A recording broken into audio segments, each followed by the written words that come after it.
Medical വിദ്യാർത്ഥി നിതിൻ രാജിന്റെ മരണവുമായി ബന്ധപ്പെട്ട കുറ്റക്കാർക്കെതിരെ നടപടിയെടുക്കണമെന്നാവശ്യപ്പെട്ട് കേരള സാംബർ സൊസൈറ്റി മാർച്ചും ധർണയും നടത്തി.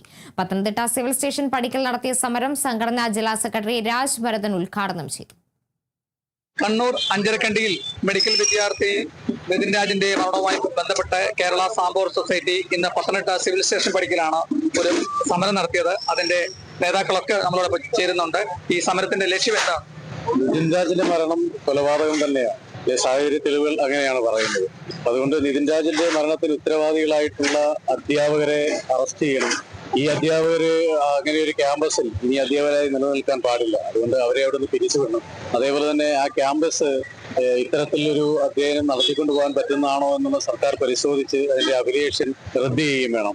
അതേപോലെ തന്നെ ഇത്തരം മരണങ്ങൾ കേരളത്തിൽ നിന്ന് ഇന്ത്യയിലെമ്പാടും പട്ടികവർഗ വിദ്യാർത്ഥികൾക്കെതിരെ നടന്നു വരുന്ന പീഡനത്തിന്റെ ഫലമായി ഇത്തരം നിരവധി മരണങ്ങൾ നടക്കുന്നു. അതുകൊണ്ട് ഈ രോഹിത് വെമുലയുടെ മരണശേഷം സുപ്രീം കോടതിയിൽ രോഹിത് വെമുല ആക്ട് എന്ന് പറയുന്ന ഒരു ആക്ട് തന്നെ ഇപ്പോൾ നിലവിൽ വന്നിട്ടുണ്ട്. ആ ആക്ട് അതായത് സംസ്ഥാനങ്ങൾ നടപ്പിലാക്കണം. അതേപോലെ തന്നെ കേരളത്തിലും രോഹിത് വെമുല ആക്ട് നടപ്പിൽ വരുത്തണം എന്നാണ് കേരള സാംബർ സൊസൈറ്റി നമ്മൾ ഇന്നിവിടെ നടത്തിയ പ്രതിഷേധ മാർച്ചിലും ധർണയിലും കൂടി ആവശ്യപ്പെട്ടു.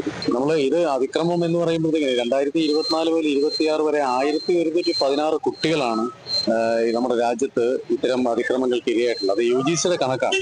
ഓരോ വർഷങ്ങളും ഒരു 2000 മുതൽ ഇങ്ങോട്ട് നോക്കിക്കഴിഞ്ഞാൽ 117 ഒരു വർഷമാണെങ്കിൽ അടുത്ത വർഷം അത് 358 ആകും. ഇപ്പൊ 2024-26 ആയപ്പോഴത്തേക്കും അത് 1116 കുട്ടികളാണ് ഇത്തരം പീഡനത്തിനെതിരെ. അപ്പൊ അതിനെതിരെയാണ് നമ്മൾ രോഹിത് വെമുല ആക്ട് എന്ന് പറയുന്ന ആക്ട് നിർബന്ധമായും നടപ്പാക്കുന്നത്.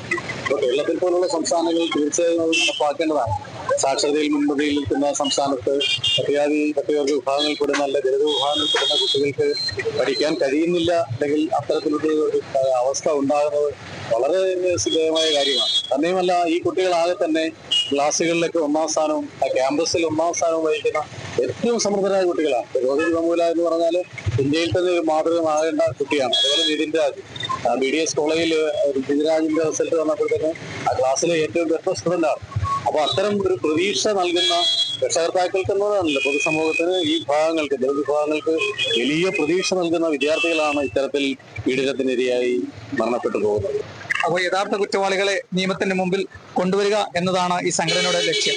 കേരള വിഷൻ ന്യൂസിന് വേണ്ടി ക്യാമറാമാൻ പ്രദീപ് അങ്ങാടിക്കൊപ്പം പ്രസാദം ജെ, പത്തനംതിട്ട.